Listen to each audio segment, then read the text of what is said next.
क्योंकि योगी जी का कद और पद प्रदेश ही नहीं देश ही नहीं पूरे विश्व में है। उनकी डिमांड ये है योगी जी। चलिए, क्या नाम है दादा? भैया मेरा नाम डॉक्टर आर.एस. शुक्ला है। मैं भूतपूर्व वरिष्ठ चिकित्सा अधिकारी रहा हूं और आज के ज्वलंत प्रश्नों पर आपका जवाब मैं दे सकता हूं। क्या चल रहा हमारा कार्यक्रम है यूपी में, क्या चल रहा है? तो क्या चल रहा है जिस तरीके से देखा जाए, प्रयागराज हो या बनारस हो, लगातार घमासान चल रहा है। देखिए, आपने देखा होगा कभी कभी ये आता है टीवी पर जो है बुलाया जाता है लोगों को, वीआईपीज़ को, उनसे पूछा जाता है, सवाल जवाब जनता की अदालत में होता है। तो एक बार योगी जी से पूछा गया कि भाई मुख्तार अंसारी को जहर दे करके जेल में मार दिया गया। तो उन्होंने कहा भाई इसको मरना, जो आदमी सैकड़ों आदमी का मर्डर करे, जो जिसके ऊपर सैकड़ों मुकदमे चल रहे हों, उसका तो अंजाम ये होना ही था, चाहे इस तरह से होता चाहे किसी और तरीके से होता। ये शाश्वत सत्य है। दूसरी चीज़ है कि हमारे यहाँ जिस तरह से इस समय राम राज्य की सरकार चल रही है, लोगों को जलन है। अब सवाल यह है कि अगर कोई इतना बड़ा हितैषी साम्राज्य सामान्य का है कि उसके हित के लिए काम कर रहे हैं, तो आखिर पब्लिक के दिमाग को कहाँ क्यों सांप सूंघ जाता है, क्यों उस पार्टी को जनता वोट नहीं देती। आज कह रहे थे इसी धरा पर यहाँ हम खड़े थे, हम कम से कम 4 महीने 6 महीने से देख रहे हैं कि तेजस्वी यादव मुख्यमंत्री बनेंगे, वो शपथ लेने जा रहे हैं बिहार की, ये है सब हवा में क्यों उड़ गए। आप बताइए, आपने भी देखा होगा, जितने कोई नहीं कहता था कि वहाँ लालू यादव गवर्नमेंट नहीं बनेगी, तेजस्वी यादव नहीं, लेकिन नहीं बनी। स्थिति यही है कि ये लोग कहने और कथने और करने में बड़ा अंतर है।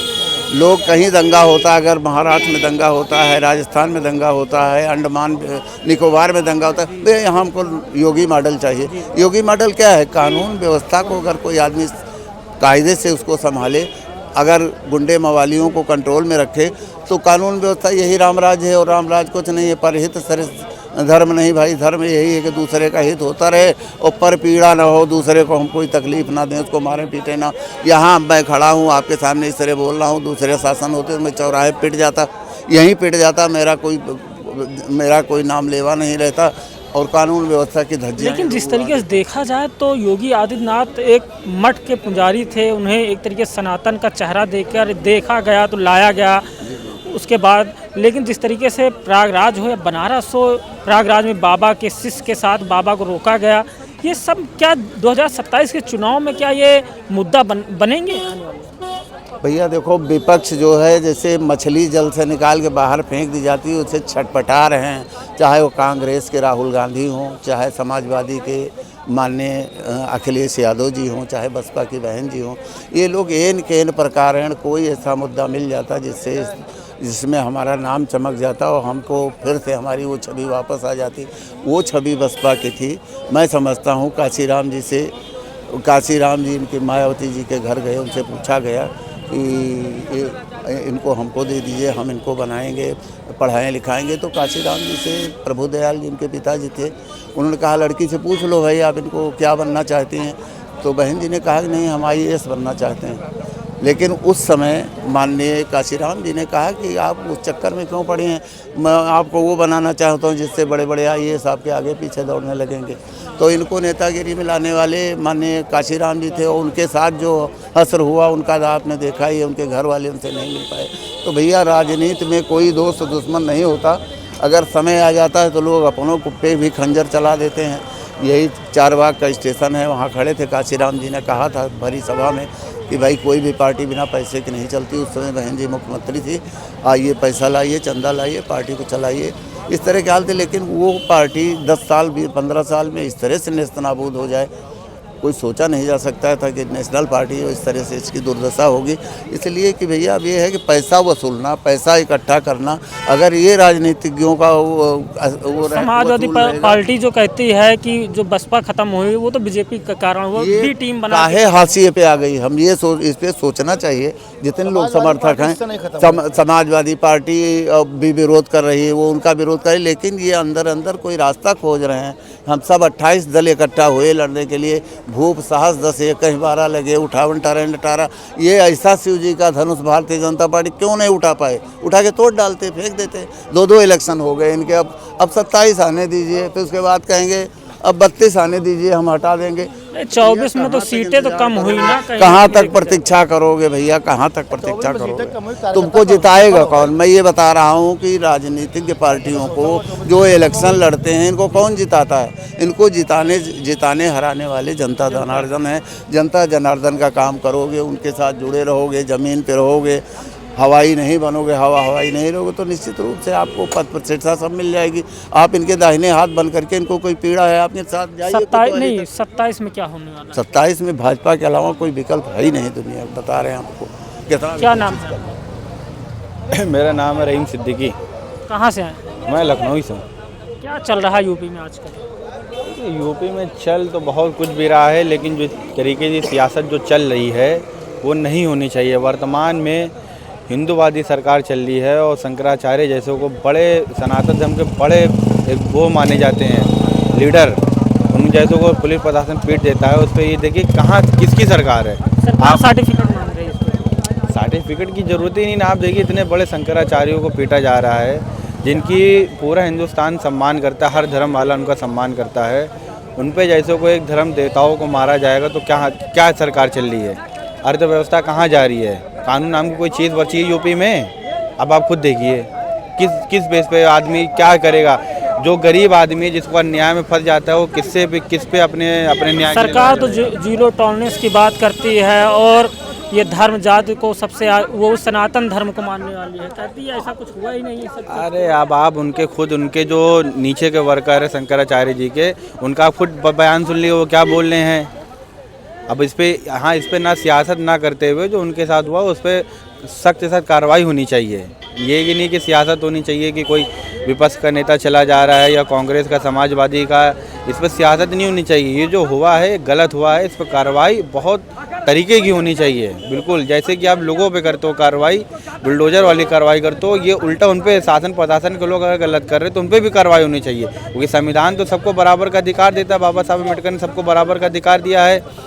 रही चीज़ यूपी के इलेक्शन की बात, अभी आपने पूछा था यूपी में कौन वापसी कर रहा है, तो यूपी में देखिए हवा सबकी है और ये भारतीय जनता पार्टी की। तो बीजेपी कहीं ना कहीं अब वो बहुमत का आंकड़ा नहीं पार कर पाएगी। जो एक 202 का बहुमत का आंकड़ा है, बीजेपी वो आंकड़ा नहीं पार कर पाएगी। कहीं ना कहीं समाजवादी पार्टी उनको बराबर टक्कर देगी। इंडिया अलायंस जो वाले होंगे बराबर। हाँ ये है कि अगर ये गलती नहीं करते हैं कि जैसे बीजेपी है छोटे दलों को, नीचे के दलों को अपने साथ लेके सम्मान देती है, उनको इलेक्शन लड़ाने का मौका देती है 10 से 15 सीटें, वैसे अगर महागठबंधन ही गलती नहीं करता है, सारे दलों को इकट्ठा ले करके जो बीजेपी के खिलाफ है, जो बीजेपी को हराना चाहता है, तो बीजेपी लामौला हार जाएगी, महागठबंधन जीत सकता है।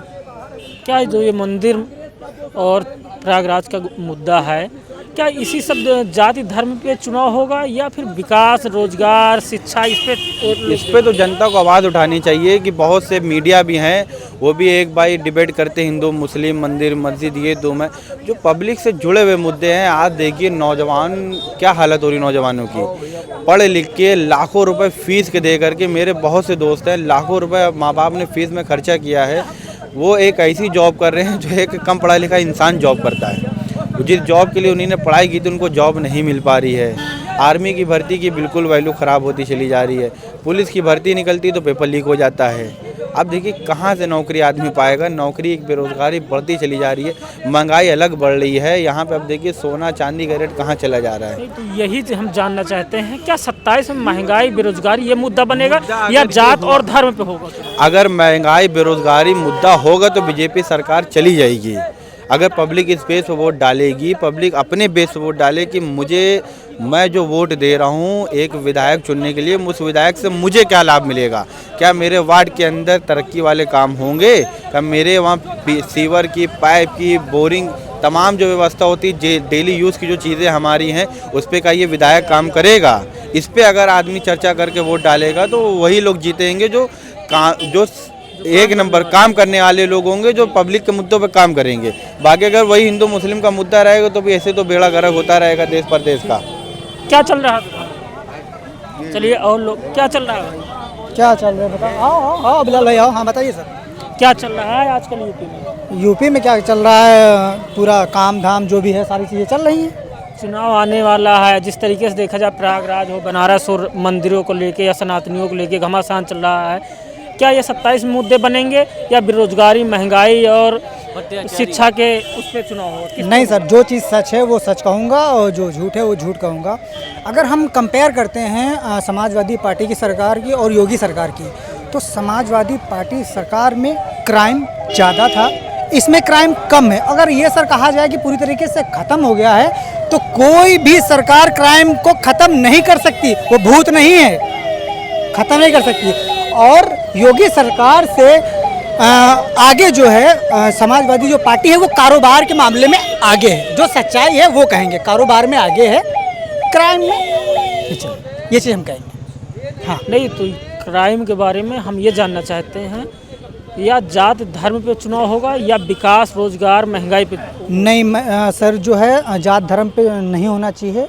असल में बेरोजगारी तो बहुत है, महंगाई भी बहुत है, इस पे बातें होना चाहिए, इस चीज़ों पे होना चाहिए। जो भी मुद्दे हैं, है कि ये नहीं कि मंदिर मस्जिद ये सबसे लेना देना कुछ नहीं है, सिर्फ ये लड़ाने की बातें होती, इससे कोई नतीजा निकलने वाला नहीं है। चलिए, और लोग हैं, कहाँ से आए हैं? मैं तो यही का रहने वाला हूँ।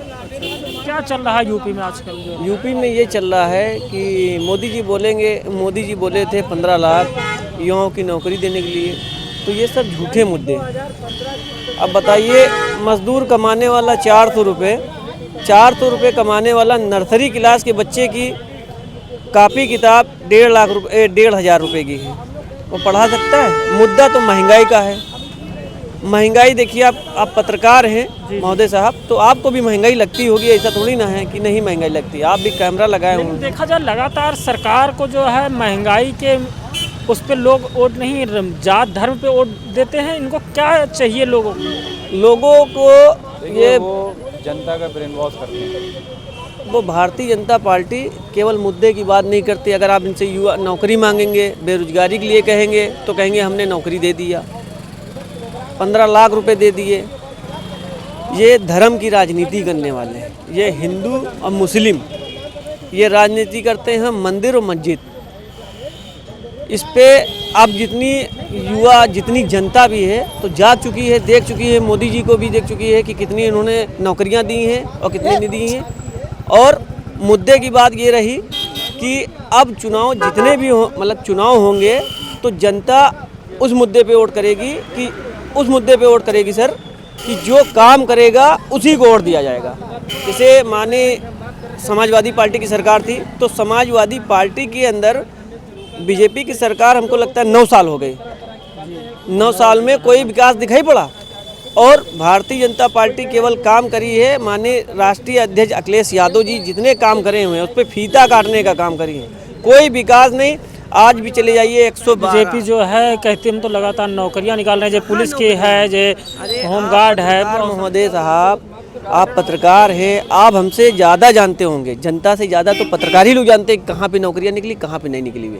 जो राष्ट्रीय अध्यक्ष जी ने नौकरियां दी थी, आज भी वही पुरखे लोग नौकरियां कर रहे हैं, डंडा पटक रहे हैं। चाहे आप 10-90 चौराहे चले जाइए या एकाना स्टेडियम चले जाइए या जो लोहिया पार्क बना हुआ है, एक से एक बुजुर्ग मिलेंगे, वो आप पूछ लीजिएगा चाचा नमस्कार, तो कहिए नमस्कार चाचा, आप किसकी सरकार में नौकरी पाए तो आज भी अखिलेश यादव जी का नाम लेते हैं। आप किसी बच्चे के पास में साइकिल चले जाइए, अगर गांव में जा रहे हैं तो बच्ची जा रही है, तो उससे पूछेंगे बिटिया ये किसकी साइकिल सरकार में पाए, तो बोलेंगे अखिलेश यादव जी ने, भैया ने दिया था साइकिल। इनकी साइकिल में बच्चियां चली जाती हैं 2-2, 3-3 किलोमीटर, तो पतलियाँ उड़ जाती है, बताते हैं यमराज खड़ा हुआ है। कहीं यमराज नहीं। अभी 10-90 चौराहे की गोमती नगर फ्रेंड पे बता रहे हैं, 1-1.5 महीने पहले जब मोदी जी आए हुए थे, वही जगह पे एक बच्ची को उठा लिया था, बुलेट थे, बताइए, बीजेपी का झंडा लगा हुआ। और जब उसको जनता ने वो किया कि भैया क्या बात है, तो उसको गरिया रहा था, बड़े बड़े बाल रखे हुए, कहता है अपना काम करो। वो बात मैं नहीं बोल सकता जिस भाषा में वो लड़का बात कर रहा था बीजेपी का। लेकिन सरकार तो जीरो टॉलरेंस की बात करती है। तो यही तो कह रहे हैं कि बोलते हैं हमारी जगह पे, हर जगह पे भारतीय जनता पार्टी वाले बोलते हैं कि हर जगह यमराज खड़ा हुआ है, कि आगे 10 कदम पे बढ़ोगे तो बाबा जी का यमराज खड़ा हुआ है, पुलिस नाकामयाब है। यही हमारी सरकार समाजवादी पार्टी की सरकार थी, 112 लगाते थे, तुरंत आ जाती। इनकी किसी चीज़ में नहीं सच्चा है। 112 से 112 कर दिया इन्होंने, 100 से 112 कर दिया। मरीज पता चला मर रहा है। अभी यही जगह ये सिटी हॉस्पिटल बना हुआ है, इसी जगह पे कल परसों में गया था भाई साहब, एक बहुन महिला पता नहीं कहाँ से भर्ती थी, उसका फादर भर्ती था। तो वहाँ पे गया तो हमने पूछा कहीं भैया 1.5 घंटा हो गया, मैं परेशान हूँ भैया, 112 से 112 बुलाया गया भैया। 112 तो वो है पुलिस का है ना, पुलिस का है। 108 102 108 भैया हमने फ़ोन लगाया भैया, वो नहीं आ रही। तो हम लोग ने अंदर गए, केबिल में जाके पूछा, डॉक्टर से बुलाया। तो हमने कहा भैया बताइए ये प्रशासन है, और प्रशासन वहाँ खड़ा हुआ। मौत आजकल आप देख रहे हैं कि भारतीय जनता पार्टी बस बोलती है कि हमने ये काम किया, गोली सामने चला दो, पुलिस वाले ऐसे खड़े रहेंगे, बोलेंगे नहीं कुछ। तो आपका कहने का मतलब लॉ एंड ऑर्डर है नहीं, नाम का है। बिल्कुल नाम का। चलिए, लोगों ने कहा कि जिस तरीके से हमने बात किया प्रयागराज और बनारस के मुद्दों से लेकर जो है यूपी में क्या चल रहा, हमारा शो जो था उसमें लोगों को कहना है जिस तरीके से योगी सरकार जो है कहीं ना कहीं जो है फेल होती नज़र आ रही है। हमारे खबर को देखने के लिए हमारे चैनल को सब्सक्राइब करें, लाइक करें और अपने दोस्तों में शेयर करें। नमस्कार।